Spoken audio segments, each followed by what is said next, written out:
الحمدللہ وحدہ والصلاة والسلام علی من لا نبی بعدہ۔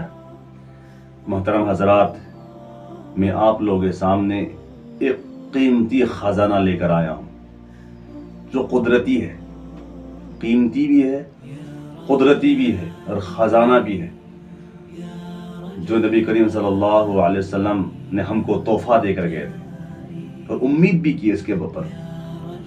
اس کے فضائل بھی بتائیں گے اور اس کے نفع بھی بتائیں گے آپ سے انشاءاللہ، اور اس کا طریقہ بھی بتائیں گے۔ وہ قیمتی خزانہ کیا ہے؟ آج مسلمان نے اس کو پس پس رکھ دیا۔ وہ قیمتی خزانہ ہے مسواک۔ یہ اس مسواک کے بارے میں بہت سارا حدیث ہے۔ نبی کریم صلی اللہ علیہ وسلم کے پاس جب بھی جبرائیل علیہ السلام آتے تھے تو مسواک کے بارے میں اتنا حکم کیا، آپ صلی اللہ علیہ وسلم فرماتے ہیں مجھے ڈر ہونے لگا کہ میرا مجرے چھل نہ جائے، اور اس مسواک کر کے کوئی سا بھی ہم عمل کرے تو عمل کا بھاؤ بڑھ جاتا ہے۔ مثال کے طور پر اگر ہم فرض نماز پڑھتے ہیں بنا مسواک کے تو 1 گنا ثواب، اگر اس مسواک کر کے نماز پڑھیں گے تو اس مسواک کرنے کی وجہ سے اعمال کی فضائل 25 یا 27 گنا تک بڑھ جاتا ہے۔ ایک آدمی فرض نماز 25 مرتبہ پڑھیں گے تو کتنے وقت لگ جائیں گے، کتنی تھکن ہوگی ان کے اندر، لیکن مسواک کر کے نماز پڑھیں گے تو اس مسواک کی وجہ سے ایک وقت میں نماز میں 25 گنا تک بڑھ جاتا ہے، 27 گنا تک بڑھ جاتا ہے۔ الگ کی بات نہیں۔ تو کوئی شخص اگر رات کو تہجد کے وقت اچھی طرح مسواک کرتا ہے، اچھی طرح کلی کرتا ہے، ناک میں پانی ڈالتا ہے، پھر مصلی پہ کھڑا ہوتے ہیں، پھر کلام پاک پڑھتے ہیں، تو ایک فرشتہ آتے ہیں اس کے منہ پر منہ لگا کر کلام پاک کو اپنے پیٹ میں لے لیتے ہیں فرشتے۔ جب نماز ختم ہو جاتی ہے تو یہ فرشتہ آسمان تک اللہ کے پاس اس کلام پاک کو لے جاتے ہیں اور اللہ کو سناتے ہیں۔ اس طرح فضائل ہے۔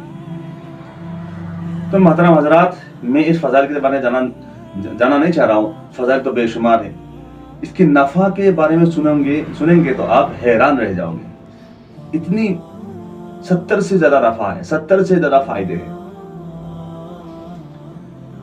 اور سب سے پہلا فائدہ تو یہ ہے ينور البصر، آپ کی آنکھوں کی روشنی کو تیز کرتا ہے۔ اور یہ مسواک ایسی چیز ہے جو آپ سن کر حیران رہ جاؤ گے، اب انکار بھی نہیں کر سکتے، اور انکار کریں گے تو انشاءاللہ دل نفاق ہوگا۔ وَأَحْسَنُهَا أَنَّهُ شِفَاءٌ لِمَا دُونَ الْمَوْتِ، یہ مسواک موت کے علاوہ ہر بیماری کی شفا ہے۔ سبحان اللہ۔ اور مسلمان کو پل صراط کے راستے سے ہر ایک کو گزرنا ہوگا، ہر انسان کو پل صراط کے راستے سے گزرنا ہوگا، لیکن یہ مسواک اس کے لیے مددگار ہے۔ مشی الطریق اور پل صراط کے راستے پہ گزرنے کے لیے یہ مسواک آسانی ہے۔ وہ مرضات الرب، اور رب راضی ہوتا ہے۔ وہ یسخط الشیطان، شیطان کو غصہ آتا ہے، شیطان بھاگ جاتا ہے۔ وہ مفرحۃ للملائکہ، اور فرشتے خوش ہوتے ہیں۔ وہ یزید بالحسنات، جب اللہ راضی ہو جائے گا، شیطان بھاگ جائے گا، فرشتے خوش رہیں گے، تو ہم کو کیا کرنا پڑے گا؟ یزید بالحسنات، نیک کام کرنے میں یہ مسواک آسانی رہتا ہے، آمادہ کرتا ہے۔ وریح الفمی، منہ کی بدبو کو دور کرتا ہے یہ مسواک۔ وقوی اللثہ، اور یہ مسواک دانتوں کی جڑوں کو مضبوط کرتا ہے۔ ویحزم الطعام، اور یہ مسواک کھانا کو ہضم بھی کرتا ہے۔ ویقطع البلغم، اور بلغم کو یہ مسواک دور کرتا ہے۔ اور یہ تو ہو گیا دنیا کے اندر، اور مرتے وقت بھی سب سے بڑا فائدہ یہ ہے خروج روح کو نکالنے میں یہ مسواک مددگار ہے، آسانی رہتا ہے۔ اور آخر میں سب سے بڑا فائدہ یہ ہے وَأَعْلَاهَا تَذْكِرَةُ الشَّهَادَةِ عِنْدَ الْمَوْتِ، وَأَعْلَاهَا تَذْكِرَةُ الشَّهَادَةِ عِنْدَ الْمَوْتِ، اور یہ مسواک یہ مسواک شہادتین کو یاد دلانے کے لیے بہت بہترین آلات ہے. کیوں؟ جب مسواک کرنے والے سے شیطان جب دور بھاگتا ہے تو مسواک کرنے والوں سے شیطان وسوسہ نہیں ڈال سکتا موت کے وقت.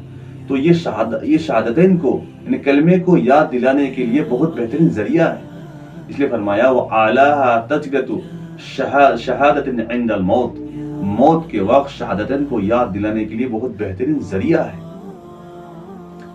اس لیے نبی کریم صلی اللہ علیہ وسلم کی خواہش تھی لولا ان اشق علی امتی لامرتهم بالسواک فی کل صلاۃ فی کل وضو. نبی کریم صلی اللہ علیہ وسلم نے فرمایا میرے امت پر اگر بھاری نہ ہوتا تو اس مسواک کو میں واجب قرار دیتا. بتاؤ واجب اور فرض کی درجات کیا ہوتے ہیں, ہم اس کو چھوڑ نہیں سکتے. لیکن اس مسواک کو واجب قرار نہیں دیا.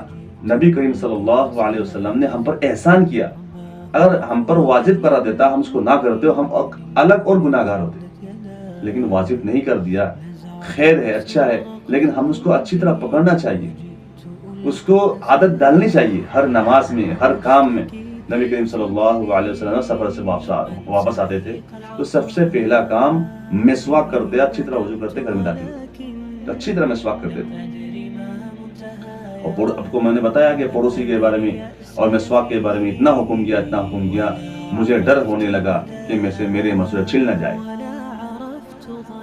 اس لیے محترم دوستو بزرگوں, اس مسواک کی عادت ڈلنی چاہیے اور مسواک کی ہدیہ بھی پیش کرنا چاہیے. مرد کے اندر گنے چنے لوگ ایسے ہوتے ہیں جو مسواک کرتے, کچھ لوگ عورتوں کے اندر بالکل نہ کے برابر ہوتے. اس لیے میں آپ حضرات سے درخواست کرتا ہوں آپ اپنے بیوی کو بھی اس کو ہدیہ بھی پیش کریں. نبی کریم صلی اللہ علیہ وسلم دنیا سے جاتے وقت عائشہ صدیقہ رضی اللہ تعالی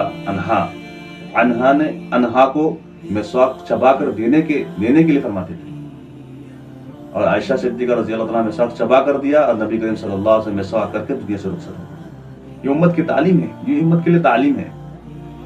اس لیے محترم حضرات, اس مسواک کو ہم کو آپس میں ایک دوسرے سے ہدیہ بھی دینا چاہیے. نبی کریم صلی اللہ علیہ وسلم جب صحابہ سفر سے واپس آئے ہوئے تھے تو نبی کریم صلی اللہ علیہ وسلم ہر صحابی کو ایک مسواک دیے ہدیے میں. تو صحابہ یوں فرماتے ہیں, کتابوں میں ہے, ہمارے پاس مسواک رہنے کے باوجود بھی ہم نے نبی کریم صلی اللہ علیہ وسلم ہدیہ کو قبول کیا. اس لیے مسواک کس طرح کرنا سنت ہے یہ بھی جاننا ضروری ہے. تو مسواک کو ہم اس طرح پکڑیں گے تو یہ 3 انگلی اوپر اور یہ نیچے اور یہ نیچے, اس طرح ہم پکڑیں گے. اور سب سے پہلا مسواک شروع کہاں سے کریں گے؟ دائیں طرف سے کریں گے. آپ ایسے بھی کر سکتے ہو, ایسے بھی کر سکتے ہیں, ایسے بھی کر سکتے ہیں, ایسے بھی کر سکتے ہیں, ایسے بھی کر سکتے ہیں. پہلے دائیں طرف پھر بائیں طرف, پھر نیا پانی لگے کلی کریں, پھر مسواک کریں, پھر کلی کرے, پھر نیا پانی لگے دھوئے, پھر مسواک کرے, پھر کلی کرے, پھر نیا پانی. تو 3 مرتبہ مسواک کرنا سنت ہے. اب زبان پہ بھی اس کو رگڑ سکتے ہیں. تو یہ مسواک کرنے کی طریقہ ہے. آپ اپنے بچوں کو بھی عادت ڈالنی چاہیے. اور آپ کو ایک چیز کہہ کے میں ختم کرتا ہوں, اگر آپ مسواک کرنے کے بعد ایک دعا کو پڑھتے ہیں, اس دعا پڑھنے کی وجہ سے آپ دنیا کے اندر 2 نفع ہے اور مرنے کے بعد 1 نفع ہے. پڑھیے میرے ساتھ, اللہم طہر فمی ونور قلبی وحرم جسدی علی النار. ماشاء اللہ. اللہم طہر فمی, اللہ میرے منہ کو پاک کر دیجئے, ونور قلبی, اور میرے قلب کو منور کر دیجئے, روشن کر دیجئے, وحرم جسدی علی النار, اور میرے جسم کو جہنم کی آگ پر حرام فرما دیجئے. سبحان اللہ. مسواک کرنے سے اتنا سارا فائدہ ہے. نماز کے اندر بھاؤ بڑھ جاتا ہے, منہ پاک ہوتے ہیں, اللہ راضی ہوتا ہے, فرشتے راضی ہوتے ہیں, شیطان ناراض ہوتا ہے.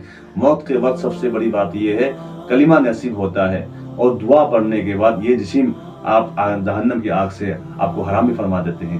تو محترم حضرات, تو اس کی ہم کو عادت ڈالنی چاہیے اور اس کے بارے میں فضائل لوگوں